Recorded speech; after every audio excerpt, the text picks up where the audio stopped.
apprend qu'en fait, le début de la chute, ce que vous analysez comme le début de la chute, c'est le moment où Fillon arrive à prendre la tête de l'UMP et donc commence un peu à chercher ce qu'il peut utiliser, notamment ce fameux remboursement fait à Sarkozy qu'il aurait dû payer de sa poche et qui est payé par le parti. Et donc à partir de là, vous dites, c'est le début de la fin pour lui en fait. Oui, c'est un vrai trieur, c'est-à-dire qu'il met enfin ses yeux et ses oreilles dans la machinerie de l'UMP à l'époque, qui deviendra les Républicains.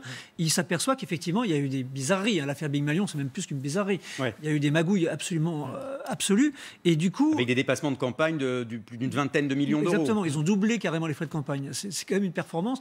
Et du coup, en voyant ça, il se dit, j'ai la matière à venir assommer définitivement Nicolas Sarkozy. Et alors justement, vous racontez avec force détail comment François Fillon a essayé de tuer Nicolas Sarkozy et de tuer tous les adversaires possibles sur sa route pour tenter de devenir le candidat à la présidentielle en 2017. Et notamment ce meeting de François Fillon de fin août 2016 pour lancer sa campagne aux primaires. Et cette phrase terrible qui va précipiter sa chute, en tout cas c'est ce que vous expliquez. Réécoutez, rappelons-nous de cette phrase. Qui imagine un seul instant le général de Gaulle mis en examen ?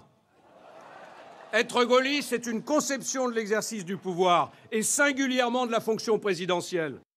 Alors ça, c'est vrai que c'est absolument incroyable. Il était le Premier ministre de l'homme qu'il vise directement. Enfin, pas que, parce que finalement, il vise aussi Alain Juppé avec ça. Il arrive à... C'est un coup de billard à deux bandes. C'était surtout Sarkozy.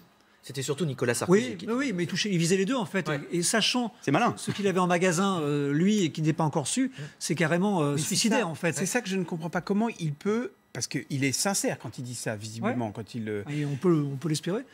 Donc il n'imagine en tout cas, il pense que c'est un bon truc. Que toutes les histoires le concernant peuvent sortir à un moment.